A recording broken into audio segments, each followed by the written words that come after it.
We're still in the middle of the first sif of Siman Samach Tes. We will be completing that sif as well as finishing the second sif and the entire Siman that is. So, just to return to what the Mechaber taught us, the idea of Poros al Shema, which was, what happens if you have, according to the Mechaber, 10 people that all daven b'yechidus, but didn't hear Kaddish, they didn't hear Kedusha, they didn't hear Baruch Hu. So, one of them can get up, say Kaddish, say Baruch Hu, say the first bracha, Yotzer Or, although he's davened already, and then say Shmona Esrei. And what he does is says the first three brachas aloud and includes in that Kedusha.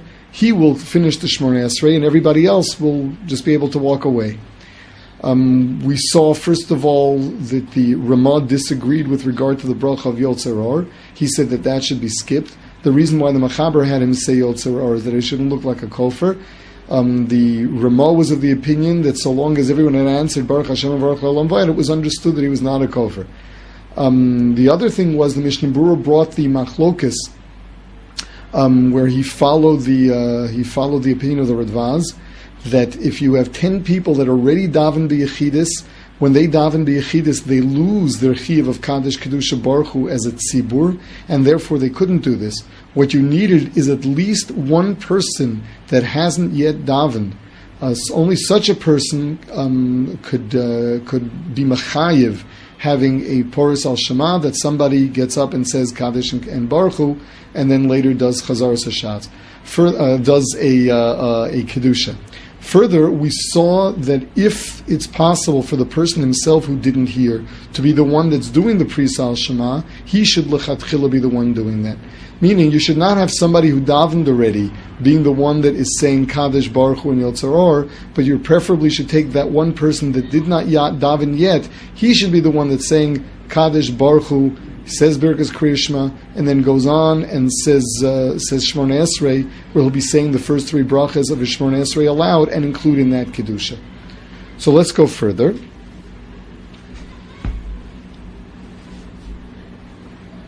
Says the Ramah, Umisha over lefnei atever v'alma gimel brachas rishonis yashtem kol atfila. The Mechaber never wrote this explicitly. The Mishnah Berurah had spoken it out. The one that is doing this, the one that is saying the first three brachas of Shmona Esrei aloud with the Kedusha, he should continue davening the entire Shmona Esrei. V'lo yafsik, afal pi shekfar hispal, although he's already davened Shmona Esrei, Chazal allowed you to daven another Shmona Esrei for the sake of being Mezakah Jews in Kedusha. Afal pi, now, aval acherim yecholim lahafsik achar kach, whereas others could be mafsik afterwards. They can walk out. They don't have to remain there while he's davening Shmona Esrei. V'chol shkein shim lo hispal laporis v'over lefnei ateva tchila sheyashtem tfilaso. Certainly, if this person did not yet daven, he should continue with Shmona Esrei because this is his Shmona Esrei. Now, the case that the Mechaber had given us of somebody that didn't daven, where everyone else davened already, this one person didn't daven, he's coming back and he is saying Kedusha, Baruch Hu, Yotzer Or, and then Shmona Esrei. Now, he theoretically should say Kaddish and Baruch Hu, and then say all of the Birkas Kriya Shema with Shema, and then go into Shmona Esrei and say it aloud. The problem is that there are times that the people there are doing him a favor and waiting for him, and they're unwilling to wait for him to complete the entire Shema with its brachas, and then say the first brachas of Shmona Esrei. They would like him to say Kaddish, Baruch Hu, and then go right to Chazaras Hashatz, meaning go right to the first three brachas of Shmona Esrei together with Kedusha. So the Ramah tells us, Afal pishi yitztarach likros achar kach krishma v'lo yismach gula l'tfila. What this man is going to do is say Kedusha Baruch Hu. He can say the first bracha of Yotzer Or. He will then skip to Shmona Esrei, and after Shmona Esrei, he is going to say Kriya Shema and the remaining brachas, which means that his Shmona Esrei did not come right after Gal Yisrael. He was not Soma Gula L'Tfilah. The Ramah says that nevertheless he can do that. In other words, Chazal told us that it is more important to catch in a Kaddish, Baruch Hu, and Kedusha than it is to be Masmich Gula L'Tfilah. So even though he loses out on saying Gal Yisrael just before Shmona Esrei, it is more important that he does things in a way that he will be able to hear himself the Kaddish, Baruch Hu, and then the Kedusha. Now, Now, as far as somebody that walks into shul, there is a minyan, and they are actually about to start chazaras hashatz. He didn't daven yet. This person didn't daven yet.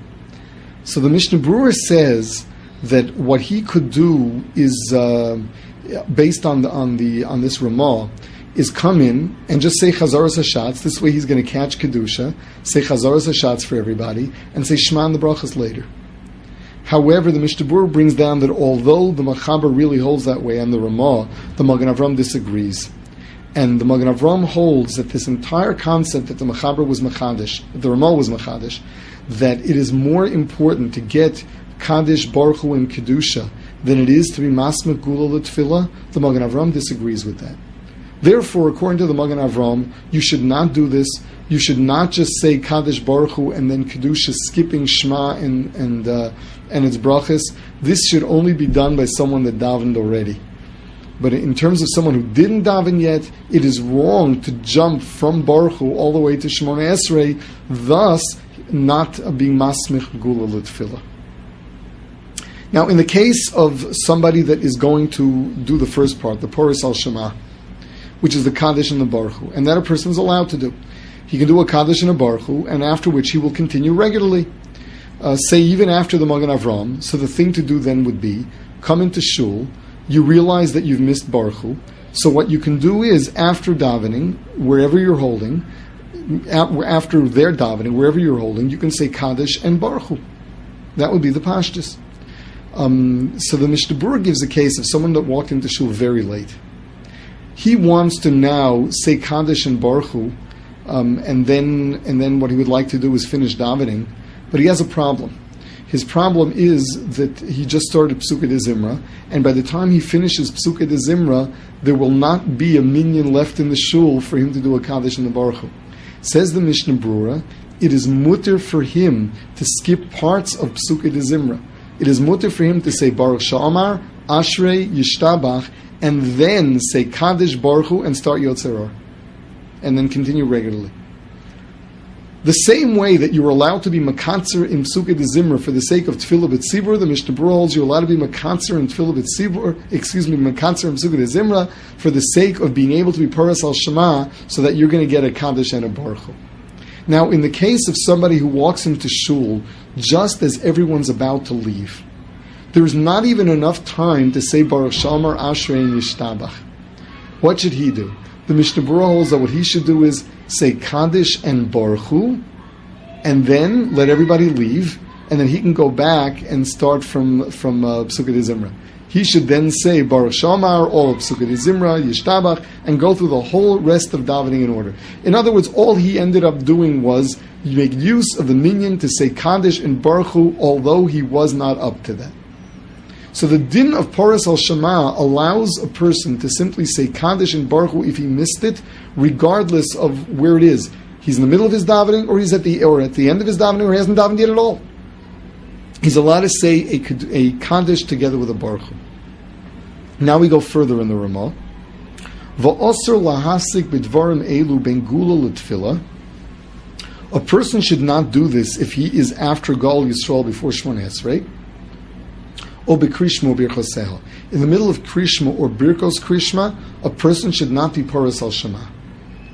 V'lochein, Osr l'shatz la'afsik ben Krishma l'tfilo or Krishma Birchos k'nei lifros al Shema los nabon l'beis HaKnesses la'achar shispalu akol Kaddish u Baruch Hu v'hislo Birkos Yotzer Or. What happened? You had a minyan in shul. They started to daven. Somewhere in the middle of Krishma or the brachas, or just before Shemona Esrei, you realize that a whole group of people, maybe even the majority of people in the shul, in addition to the minyan that you had to begin with, but the majority of people in the shul missed Baruch Hu. The shatz should not say a Baruch Hu in the middle of his Krishma or Birkas Krishma. Somebody else can, but the Shliach Tzibur should not. So halacha l'maisa, what happens if the Shliach Tzibur said Baruch Hu? For some reason, he finds out he's in the middle of Birkas Krishma. He finds out that people have missed his Baruch Hu. He said Baruch Hu. Most of the people didn't realize it. There was so much noise in the shul that people miss Baruch Hu.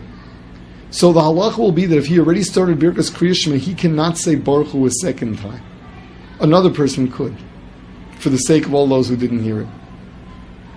Another person, meaning someone who is not in the middle of Birkas Kriya Shema, so that anybody else that has already started, so for example, someone that answered Baruch Hu, so he's already considered in the middle of Birkas Kriya Shema, the Mishnah Berurah had told us, he could not say Baruch Hu at that time. You are not allowed to do what's called being Paras al Shema, saying Baruch Hu if you are already in Birkas Kriya Shema or Ben Gula Tefillah after the Birkas Kriya Shema before Shemona Esrei. Yeah, now further in the Ramah, Aval bebirkas arvis shu rishus yochol lahafsik lo tziacher midei chavasa.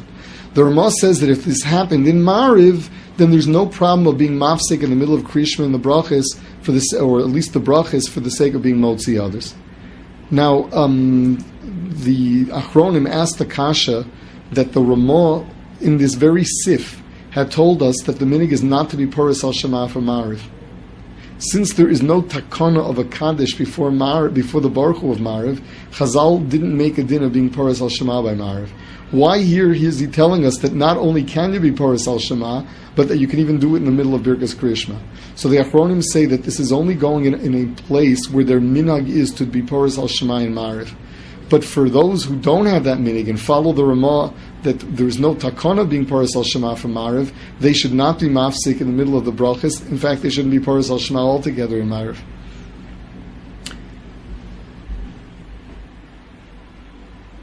Umikol mokom ish acher yochol lifros al shema ol ispalol biyud kol hatfila afila ba'osei beis knesset shekvar ispalol lo tziacherim.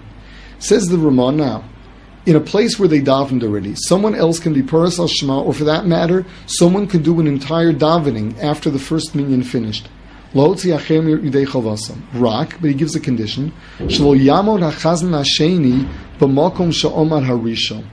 The second chazan should not stand at the same place that the first one did. Why is that? It looks as though the first one didn't count. You know, we're davening over again because the first tefillah wasn't a good tefillah.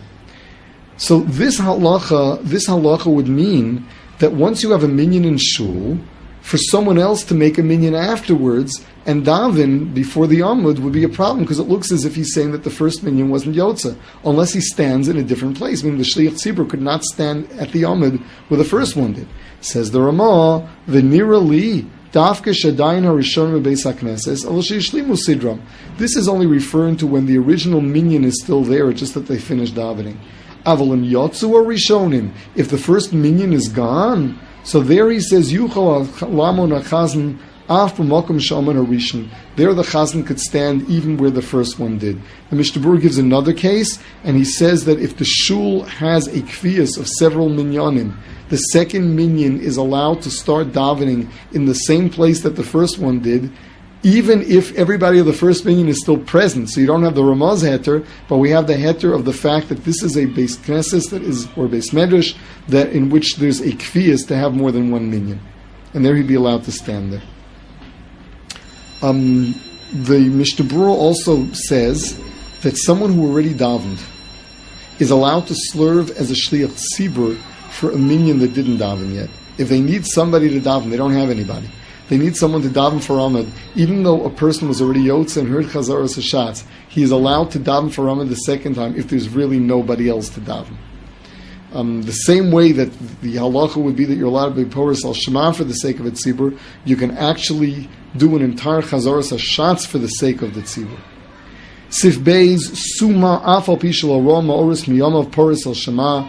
A blind man, Rahman al-Itzlan, although he's never seen light, still is Paras al-Shemam Varach Yotzar Amoris, and he also says Yotzar Amoris. One would have thought that he is Potter because Yotzer Or, he doesn't see it.